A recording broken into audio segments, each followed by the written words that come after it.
Hello दोस्तों, आज समझते हैं कुछ प्रमुख वर्ग तथा उसके गुण। पहले क्लास में स्टार्ट कर दिए थे, उसमें से समझा दिए थे कि आवर्ती का क्या क्या गुण है और क्या क्या कौन सा मतलब वैज्ञानिक ने कौन सा किस हिसाब से उसको अरेंज किया था, है ना। तो आज देखते हैं कि कुछ प्रमुख वर्ग और उनके गुण। ठीक है, देखिए लिखा हुआ है कि फर्स्ट ग्रुप, है ना, इसको 1 से डिनोट करते हैं या फिर 1A से, है ना।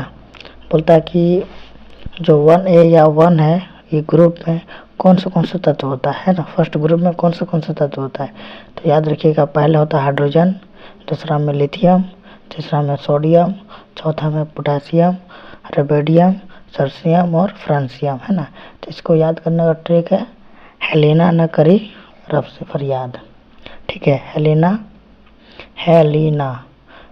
करी रब से फरियाद। ठीक है, अब देखिए आगे, फर्स्ट जो ग्रुप होता है दोस्तों, उसको क्षारीय धातु वर्ग भी कहा जाता है। ठीक है, जो फर्स्ट ग्रुप होता है उसको हम लोग क्या बोलते हैं, क्षारीय धातु वर्ग बोलते हैं ना। और फर्स्ट ग्रुप को केरोसिन में भी डुबो कर रखा जाता है। ठीक है, याद रखिएगा, फर्स्ट ग्रुप को केरोसिन में भी डुबो कर रखा जाता है और फर्स्ट ग्रुप को बोला जाता है धातु वर्ग, है ना। देखिए फर्स्ट ग्रुप में जो हाइड्रोजन है उसका क्या मतलब काम है ना, याद रखिएगा। देखिए जो हाइड्रोजन होता है ना दोस्तों, ये अधातु होता है। ठीक है, क्या होता है, अधातु होता है। क्या होता है, अधातु, है ना।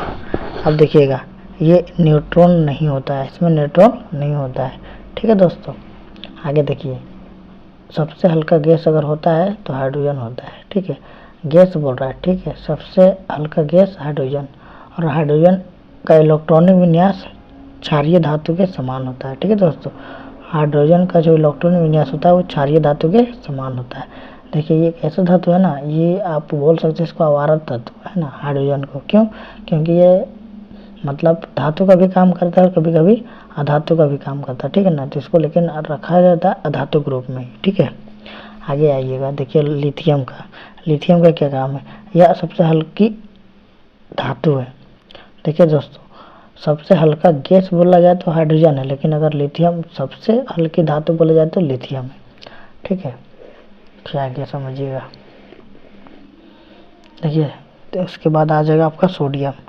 क्या आ जाएगा, सोडियम। ठीक है दोस्तों, इसको समझिएगा, इसे चाकू से काटा जा सकता है, सबसे मेन पॉइंट यही है। ठीक है दोस्तों, है ना, इसका सबसे मेन पॉइंट यही है कि इसको चाकू से काटा जा सकता है। किसको काटा जा सकता है, तो आप सोडियम को चाकू से काटा जा सकता है, या पानी या अम्ल से अभिक्रिया कराने पर हाइड्रोजन का गैस छोड़ता है।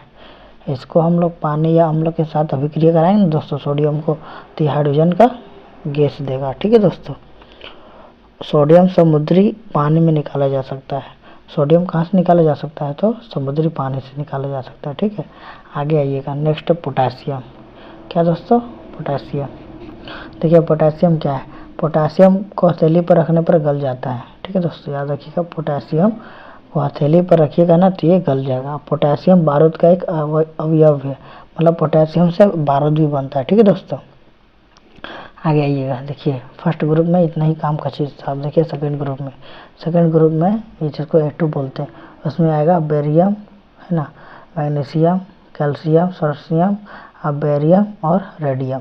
ठीक है, देखिए इसे क्षारीय धातु मृदा भी कहते हैं, या क्षारीय मृदा धातु भी कहते हैं, अल्काली अर्थ मेटल, है ना। किसको, तो सेकंड ग्रुप को क्षारीय मृदा धातु या फिर अल्काली अर्थ मेटल भी कहा जाता है। इस वर्ग का संयोजी इलेक्ट्रॉन वैलेंस इलेक्ट्रॉन 2 होता है, मतलब इसका जो वैलेंस इलेक्ट्रॉन होता है ना दोस्तों सेकंड ग्रुप का, वो 2 होता है।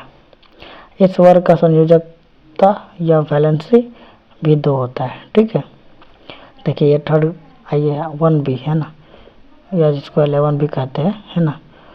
इसमें देखिए कॉपर और Ag और Au, मतलब कॉपर, सोना और चांदी इसमें आता है। ठीक है दोस्तों, 11 ग्रुप में। देखिएगा, इस वर्ग के धातु को सिक्का धातु भी कहते हैं।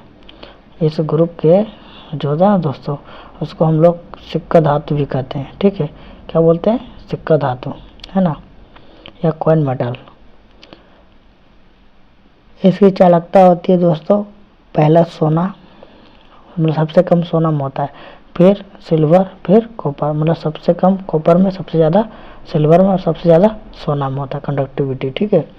और तन्यता सबसे कम कॉपर में, उससे ज़्यादा सिल्वर में और सबसे ज़्यादा किस में होता है, तो सोना में होता है, ठीक है दोस्तों। और आधातवर्धित बोला जाए जिसको बोलते हैं आधातवर्धनीय। और तन्यता क्या होता है, आधातवर्धनीय जिसको हम पीठ की चादर बना सकते हैं, तो इसमें सबसे ज़्यादा होता है सोना में, है ना। मतलब सोना ऐसा है कि चालकता भी सबसे ज़्यादा होता है, तन्यता भी सबसे ज़्यादा होता है और आधातवर्धनीयता भी सबसे ज़्यादा होता है। मतलब सबसे ज़्यादा तीनों में सोना ही होता है, उसके बाद चांदी, उसके बाद कॉपर, ठीक है दोस्तों। आधातवर्धनीयता मतलब होता है कि जिसको पीट के हम चादर बना सकते हैं ना, और तन्यता मतलब जिसको हम खींच कर तार बना जा सकते हैं, उसको आधातवर्धनीय मतलब चादर, और तन्यता मतलब तार, है ना। याद रखिएगा इसी तरह से, तन्यता को बोला जाता है तार, ठीक है। और आधातवर्धनीयता बोला जाता है आपका इसको हम चादर बना सकते हैं, कॉपर। इसका यूज़ क्या होता है, तड़ित चालक में, घरों के वायरिंग में, विद्युत अर्थिंग में कॉपर का यूज़ किया जाता है। सर्वप्रथम प्रयोग किया जाने वाला धातु यही है, कॉपर। इसके बाद आता है सिल्वर। सिल्वर का यूज़ आभूषण में होता है, मतलब गहना जेवर में होता है। इसको रिले परिपथ में भी यूज़ करते हैं, किसको, सिल्वर को। इसकी चालकता सबसे अधिक होती है, किसकी, सिल्वर का। और सोना को तन्यता और आधातवर्धनीयता जो होता है ना, आधातवर्धनीयता, ये दोनों में सबसे अधिक होती है, किसमें, सोना का। इस ग्रुप में आभूषण, इसका इस उपयोग इसका आभूषण बनाने में होता है, किसको, सोना का। ये देखिए 17 ग्रुप है ना, इसमें आता है फ्लोरीन, क्लोरीन, ब्रोमीन, आयोडीन और एल्यूमिनियम। इस ग्रुप को हेलोजन ग्रुप भी कहते हैं, है ना, ठीक है। किसको, तो 17 ग्रुप को आप हेलोजन ग्रुप भी कहते हैं, है ना दोस्तों। 17 ग्रुप को क्या बोलते हैं, हेलोजन ग्रुप, ठीक है। इस वर्ग को हेलोजन भी कहते हैं, ठीक है। और यह अधातु होता है, ठीक है दोस्तों, ये अधातु होता है। इसके संयोजी इलेक्ट्रॉन की संख्या 7 होता है, ठीक है। इसकी संयोजकता 1 होती है, संयोजी इलेक्ट्रॉन 7 और इसकी संयोजकता 1, ठीक है। इसमें 2 गैस, जिसको फ्लोरीन क्लोरीन बोलते हैं, इसमें एक तल होता है ना, तरल मतलब लिक्विड में, जिसको बेरियम बोलते हैं, बेरिलियम, है ना। और 2 ठोस होता है, जिसको बोलते हैं आयोडीन और टाइटेनियम, ठीक है। आइए क्लोरीन के बारे में जानते हैं। देखिए क्लोरीन क्या है।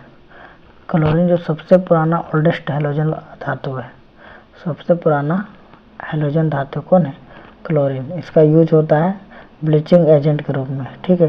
फूलों का ऑक्सीकरण करके उसे रंगहीन करने में भी यूज होता है, किसको, क्लोरीन को। बाढ़ का पानी को शुद्ध करने में भी क्लोरीन का यूज होता है, ठीक है दोस्तों। आगे देखिएगा ब्रोमीन का। देखिए ब्रोमीन का यूज क्या होता है, यह द्रव रूप में पाए जाने वाला एकमात्र धातु है, ठीक है दोस्तों। अधातु में द्रव के रूप में पाए जाने वाला कौन है दोस्तों, ब्रोमीन। और धातु में पारा, ठीक है, याद रखिएगा, धातु में पारा और अधातु में ब्रोमीन, ठीक है, जो लिक्विड की अवस्था में होता है। देखिए आयोडीन, इसकी कमी से घेंगा या ग्वाटर रोग होता है, ठीक है। घेंगा या ग्वाटर रोग किसके द्वारा, आयोडीन की कमी के द्वारा, ठीक है। देखिएगा नेक्स्ट,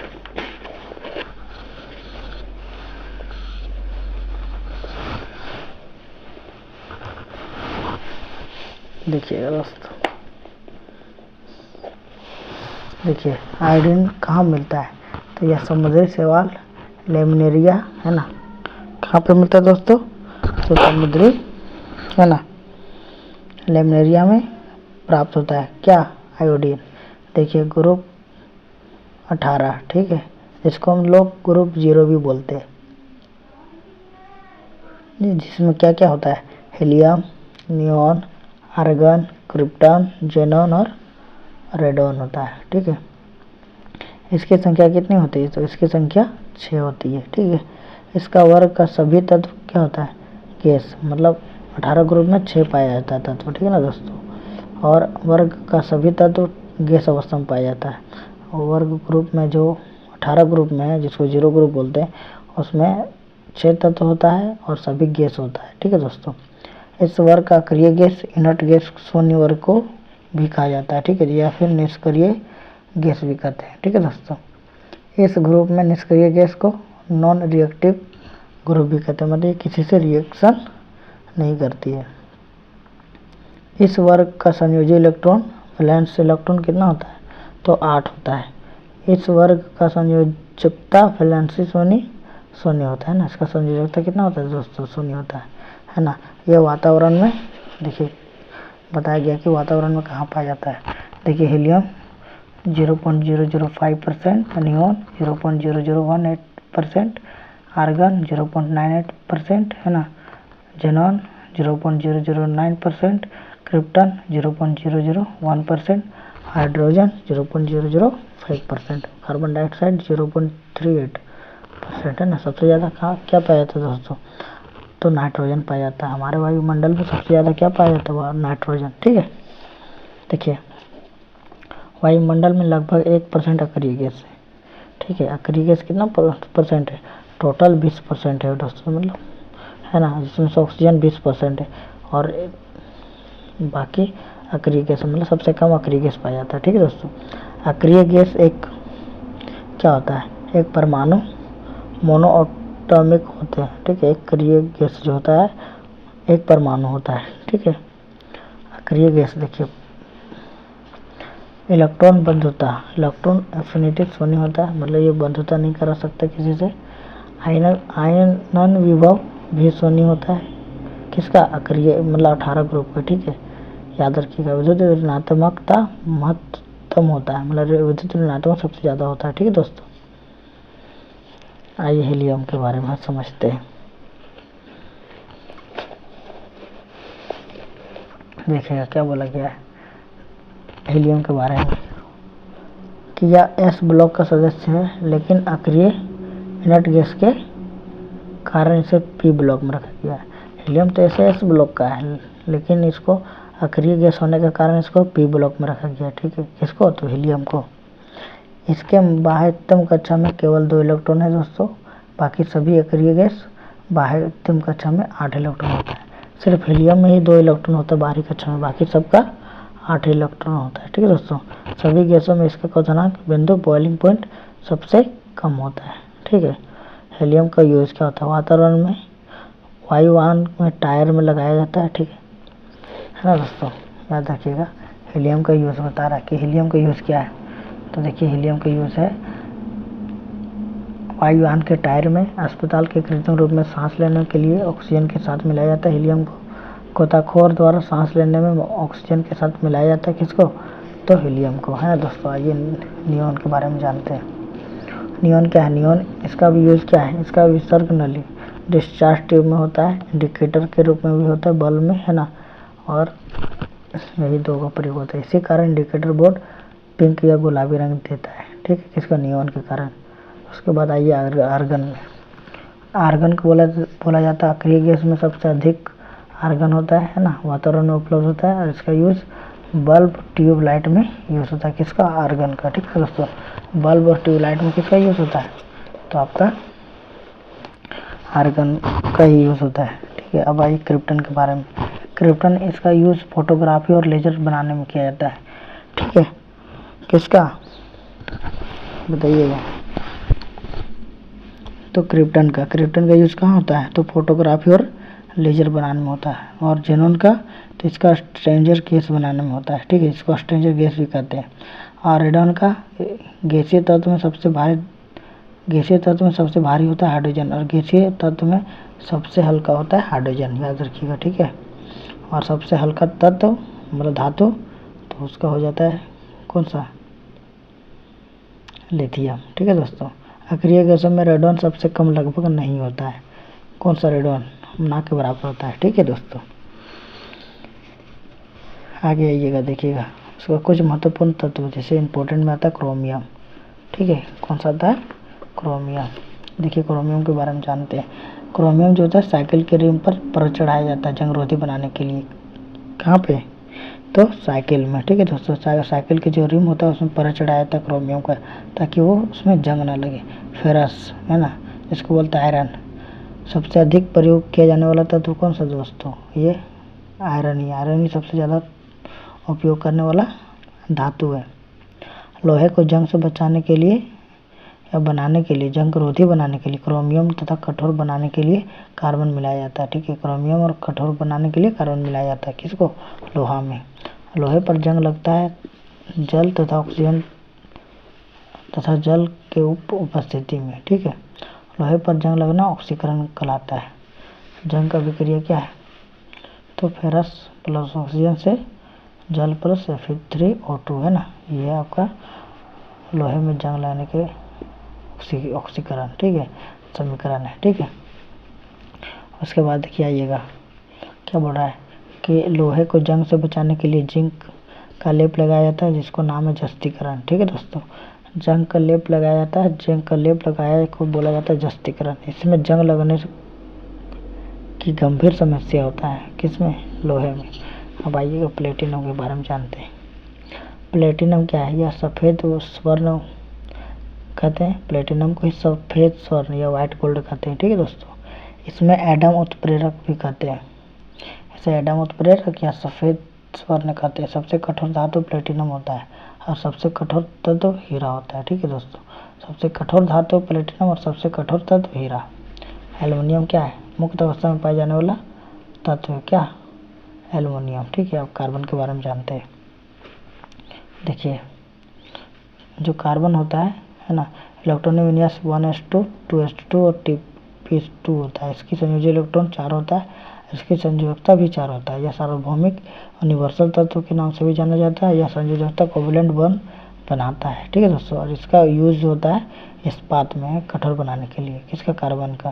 कार्बन द्वारा मजबूत बंधन बनाने के लिए इसका यूज, मतलब इसको छोटा आकार में होता है। इसको फ्लोरीन में कार्बन परमाणु फुटबॉल के आकार में व्यवस्थित किया जाता है। फ्लोरीना में कार्बन परमाणु का जो होता है शेप कैसा होता है? फुटबॉल के आकार का। देखिए सिलिकॉन के बारे में। सिलिकॉन क्या है दोस्तों? इसका इलेक्ट्रॉन विन्यास 1s2 2s2 2p6 और 3s2 और 3p2 होता है। इसका संयोजी इलेक्ट्रॉन भी 4 होता है दोस्तों।